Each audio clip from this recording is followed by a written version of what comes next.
ce TikToker a cassé l'algorithme Instagram.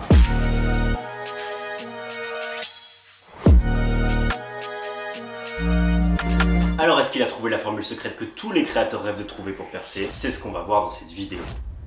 Bon, mon imitation sur 10...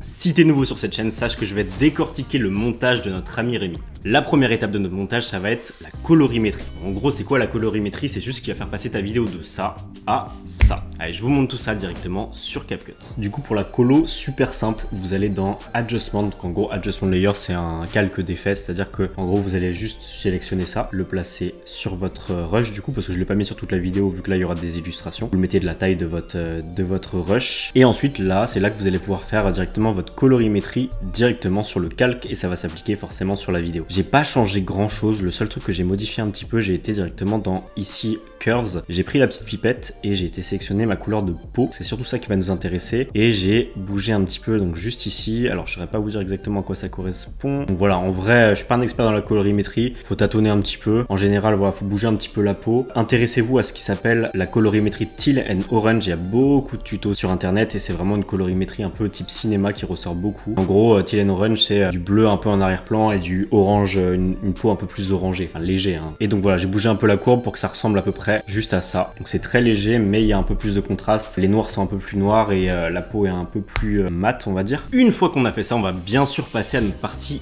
illustration. Donc les illustrations c'est toutes les images, tous les éléments qu'il va vraiment utiliser pour alterner les plans et ainsi dynamiser sa vidéo. La première chose que je remarque sur ces vidéos, c'est qu'il va jamais commencer par un plan de lui face cam. Il va toujours commencer par une illustration du sujet qu'il va aborder dans la vidéo. Ensuite, ce qu'on remarque évidemment, c'est qu'il va utiliser des images ou des vidéos en référence au sujet de la vidéo. Et je vous montre comment on fait ça directement sur CapCut. Et donc là, j'ai placé des vidéos d'illustration en rapport évidemment avec le sujet. Donc, qu'est-ce qu'on a? On a évidemment des images de notre cher Rémi. Là, j'ai mis des extraits de ses TikTok. Je vais voir ce que je vais en faire après, mais ce sera la partie un peu cinématique musicale. Donc ça, on le verra dans la partie musique. Alors là, je dis, est-ce qu'il a trouvé la formule secrète? Du coup, j'ai utilisé un truc que j'ai trouvé sur YouTube Short. Je sais même pas comment j'ai trouvé ça. Le truc, ça a 24 vues, un bail comme ça. Et là, j'ai réutilisé son visage. Je vais mettre un petit effet démoniaque juste après. Vous allez voir. Enfin, j'espère. Je vais mettre un effet dessus. Je sais pas encore ce que je vais trouver, mais ça va être sympa, je pense. Alors parfois, tu vas vouloir illustrer ton réel avec une vidéo que tu as trouvée sur Internet, mais c'est une vidéo horizontale, comme la plupart du temps. Donc la première chose que tu fais, évidemment, c'est de zoomer dans l'image, mais tu te rends compte qu'au final, là, t'es tellement zoomé qu'on voit plus rien dans l'image. Comment on peut remédier à ça? Et donc là, ce que vous allez faire, c'est que vous allez juste appuyer sur la touche Option sur votre rush. Vous allez le dupliquer du coup, donc Option ou Alt hein, si vous êtes sur PC, pour voilà avoir un espèce de double plan entre guillemets. Celui qui est au-dessus, vous allez diminuer un petit peu la taille, donc dans Scale, juste ici. Vous allez le couper parce qu'on a des espèces de bandes noires, donc probablement que vous les aurez pas si votre vidéo elle est vraiment horizontale, mais comme ça au moins vous saurez comment faire. Vous êtes dans Masque, Rectangle, et là vous allez pouvoir en fait tout simplement le découper pour ne plus avoir ces bandes noires qui sont relativement moches. On va quand même augmenter un tout petit peu la taille, imaginons comme ça. Donc vous, si c'est du horizontal, hein, vous n'aurez pas besoin d'augmenter autant, peut-être que ce sera juste 100%, si c'est du horizontal vous serez à 100%. Et vous allez aller dans les effets, et vous allez sélectionner l'effet blur et là vous allez le mettre sur celui qui est juste en dessous et vous voyez donc le fond il va devenir flou, vous pouvez l'augmenter plus ou moins en fonction de votre vidéo, comme ça on a vraiment notre vidéo au complet et on n'a pas juste un fond noir derrière comme ça pourrait être si on avait qu'une seule vidéo diminuée. Sur le peu de plans qu'on voit de lui face cam, il va pas nous mettre une image brute de sa tête comme ça, non. Ce qu'il va faire c'est qu'il va utiliser du tracking. En gros le tracking c'est quoi? C'est juste le fait de suivre un élément sur ta vidéo, là en l'occurrence c'est son visage. Ça va vraiment créer un effet beaucoup plus dynamique. C'est vachement stylé, c'est hyper simple à faire, je vous montre ça directement. Alors pour le tracking c'est un peu particulier parce qu'on a une fonctionnalité tracking qui existe sur CapCut, mais malheureusement je trouve qu'elle fonctionne pas hyper bien. Mais on a quand même une méthode qui fonctionne bien pour traquer sur CapCut. C'est un peu du bricolage mais vous allez voir c'est quand même relativement simple. Vous allez sélectionner un texte, n'importe quel texte. Alors je sais ça paraît bizarre au début, quel rapport avec le tracking? Vous allez vite comprendre. En fait le problème c'est qu'on peut pas mettre de repères. La plupart des logiciels de montage vous avez des repères, vous pouvez mettre des grilles pour vous repérer dans la vidéo, là on peut pas. On va se servir juste d'un petit point qui va nous permettre justement de repères du coup. Donc on va mettre un point, peu importe. Vous allez pouvoir le grossir un petit peu et vous allez le placer là où vous voulez que votre tracking se fasse. Donc là en l'occurrence j'aimerais que mon visage il soit déjà un peu plus centré. Je vais modifier la position et je vais faire en sorte que voilà ça arrive à peu près au niveau de mon nez. Et en général lui il zoome pas mal sur l'image quand même. Je place mon point de repère donc au niveau de mon nez et là on va utiliser ce qu'on appelle les keyframes. J'ai déjà fait une petite vidéo là-dessus, je vous la mets en recommandation à la fin de la vidéo, vous pourrez aller voir ça juste après. Et vous voyez juste ici on a position, on va activer juste ici Add Keyframe, cliquez dessus et en fait c'est un point de référence en fait de votre position de vidéo. Vous allez avancer un tout petit peu, vous pouvez appuyer sur les flèches en fonction de voilà, comment vous bougez. Dès que vous voyez qu'il y a un petit peu de mouvement, vous allez pouvoir bouger votre image du coup sur votre point de référence. Voilà, et vous n'avez pas besoin de recocher à chaque fois la keyframe, hein. Il le fait automatiquement dès que vous rebougez l'image. On avance un petit peu, on redéplace, point de référence, bam, juste ici, encore un petit peu. Voilà, vous avez compris l'idée. Et on va pouvoir directement supprimer notre point, il ne nous sert plus à rien, c'était juste un point de référence et regardez ce que ça nous donne.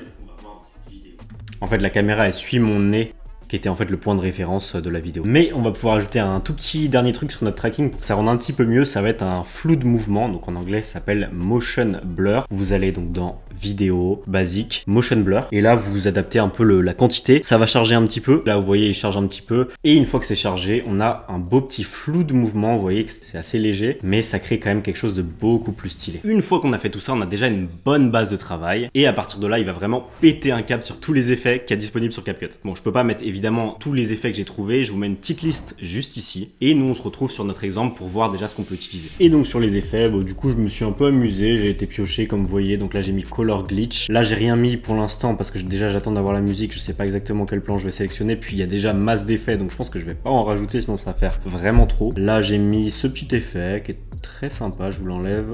Voilà, qui est cool. Et là, j'ai mis deux effets, donc du Chrome Blur, donc cet effet qui s'appelle Invisible Person. En fait, là, le but, c'était de mettre un truc un peu négatif en mode, le mec, il a découvert la formule secrète, genre, il sait des trucs qu'on sait pas, quoi. Et à la fin, il y a juste mon tracking. Je pense que je vais rien rajouter sur ce truc parce qu'il y a déjà énormément d'effets, donc on va pas non plus forcer de trop. Et on arrive sur nos transitions. Alors, les transitions, c'est vraiment ce qui va nous permettre d'enchaîner nos plans de manière dynamique, forcément. Il y en a une tonne sur CapCut. Et je vous en montre quelques-unes qui correspondent bien à son style de montage. Encore une fois, je vais pas pouvoir toutes les utiliser. Je vous mets une petite liste juste ici que j'ai trouvé qui sont vraiment sympas, en tout cas vraiment en relation avec son style. Et nous, on va essayer d'embellir un peu notre vidéo déjà de notre côté. Donc pour mettre une transition, en fait, c'est tout simple. Vous allez aller dans transition évidemment et vous allez vous placer donc entre deux plans. Et en fait, vous allez prendre n'importe quelle transition. Imaginons, je prends celle-là, bam, je la glisse, dépose et elle vient se placer. Et ça me fait cette transition-là. Bon là, j'avais pas envie de mettre celle-là. J'ai mis Flashbang, donc ça donne un petit truc sympa comme ça. J'en ai pas mis des tonnes parce que il y avait déjà beaucoup d'effets et là vraiment ça aurait fait trop. J'en ai rajouté une petite ici, encore une fois c'était un double plan donc je viens me placer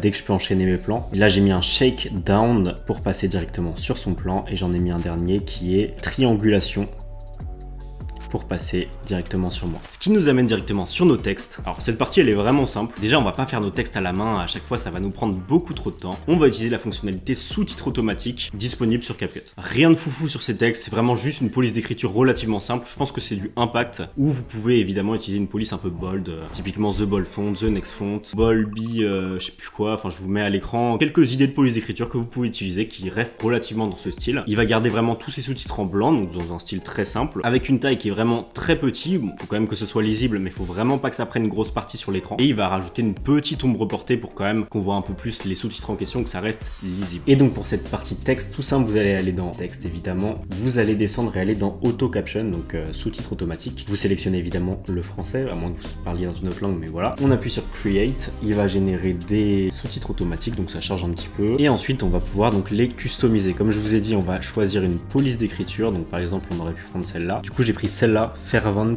taille 8, tout en majuscule. Et j'ai juste modifié un petit peu l'ombre, shadow, opacité à 100% toujours, j'ai mis aucun blur, donc aucun flou d'ombre. C'est vraiment une ombre très brute, opaque, je sais pas comment on peut dire, avec une distance bien réduite. Je l'ai mise à 6. Franchement, je trouve que ça ressemble pas mal. Relativement petit, comme je vous l'avais dit juste avant. Bon, on a déjà vraiment bien avancé là sur notre petite vidéo, mais il va nous rester quand même une partie assez importante, même très importante, surtout pour ce style de vidéo. C'est la partie son. Alors, je la découpe en deux sous-parties. On va avoir les SFX, donc les effets sonores, les bruitages si vous voulez, et ensuite la partie bien sûr musique qui n'est pas à négliger, surtout pour ce style de vidéo, vous allez vite le voir. Partie SFX, partie bruitage, là le but ça va vraiment être d'appuyer certains points et vraiment de créer un peu une ambiance dans la vidéo. Dans un premier temps, on va déjà pouvoir habiller un peu nos transitions, par exemple si c'est des transitions de mouvement, de zoom ou de travelling un peu sur le côté, là on peut mettre par exemple un whoosh. Si c'est une transition un peu style glitch, SFX de glitch, tout simplement. Si c'est un burn, un petit shutter photo, ça passe très très bien, etc.